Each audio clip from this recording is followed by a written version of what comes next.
Halo, assalamualaikum warahmatullahi wabarakatuh. Di sini saya akan mereview buku yang alhamdulillah baru saya selesaikan pagi ini. Buku ini adalah seri kedua dari buku Rich Dad Poor Dad karya Pak Robert T. Kiyosaki, yaitu Cash Flow Quadrant. Buku ini secara umum menjelaskan bagaimana kita bisa aman secara keuangan, bukan aman secara pekerjaan. Aman secara keuangan itu sederhananya ketika kita punya aset, lalu kita kurangi dengan hutang, lebih besar aset kita, maka itu kita bebas secara keuangan. Orang yang aman secara keuangan juga, atau bebas secara keuangan, berpikir bahwa rumah itu bukanlah aset. Tapi sebaliknya, orang yang tidak berpikir aman secara keuangan, dia akan berpikir bahwa rumah adalah aset. Alur buku ini secara keseluruhan, pertama menjelaskan diri sendiri, yang kedua ilmu teknis tentang bagaimana kita bisa mencapai aman secara keuangan, dan yang ketiga balik lagi ke diri sendiri. Bahasan awal ini tentang tujuan kita hidup. Sebagai muslim kita tentu tahu tujuan hidup kita sudah ada di Al-Quran, Al-Baqarah ayat 30, yaitu menjadi khalifah di bumi atau di peradaban ini. Kita hidupnya itu ingin jalannya seperti apa, itulah tujuan hidup yang dijelaskan di buku ini.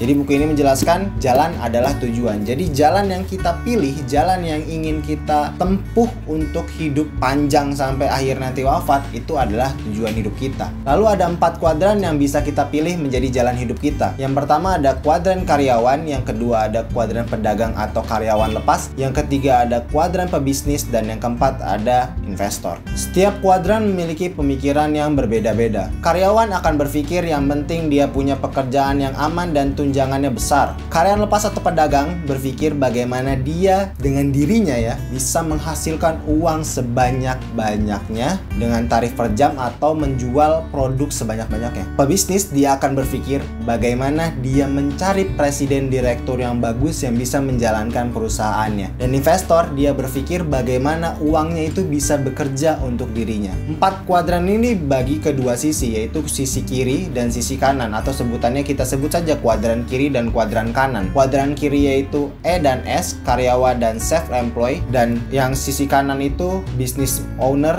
dan investor. Dan jika kita ingin aman secara keuangan, kita harus bisa berada di sisi kanan, di business owner dan investor. Tapi bukan berarti kita harus di satu kuadran saja. Buku ini juga menganjurkan kita harus bisa di berbagai macam kuadran, atau mungkin semuanya, atau yang minimal 2 kuadran di sisi kiri dan kanan. Contoh realnya itu panutan saya, Kang Dewa Eka Prayoga. Dia adalah business owner dan investor, tapi dia juga punya pekerjaan lepas, yaitu mengisi seminar, yang seminarnya wow jutaan. Secara keseluruhan buku ini mengarahkan kita untuk menjadi pebisnis dan investor yang kapitalis. Walau berbeda value, tapi bukan berarti kita harus menolak ilmu ini, karena kalau kita menolak ilmu berarti kita menerima kebodohan. Kitanya yang kudu cerdas.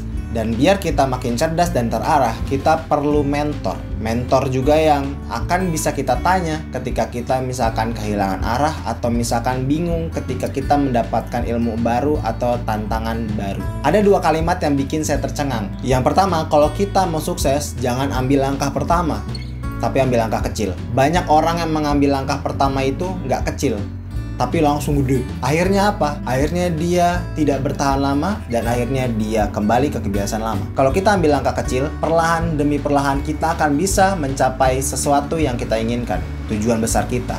Dan kalimat terakhir yang bikin saya tercengang adalah kekecewaan itu harus dijadikan sahabat, dijadikan teman pembelajar biar kita bisa terus berkembang. Sebenarnya banyak banget yang saya dapat dari buku ini, tapi kalau saya jelasin semua akan kepanjangan, dan target saya video ini hanya 5 menitan. Biar teman-teman gak bosan juga lah, dan enak lah didengar, gak terlalu lama. Itu aja dari saya review buku Cash Flow Quadrant kali ini. Kalau misalkan teman-teman pengen versi panjangnya, komen aja di bawah, saya akan buatin podcastnya. Terima kasih. Wassalamualaikum warahmatullahi wabarakatuh.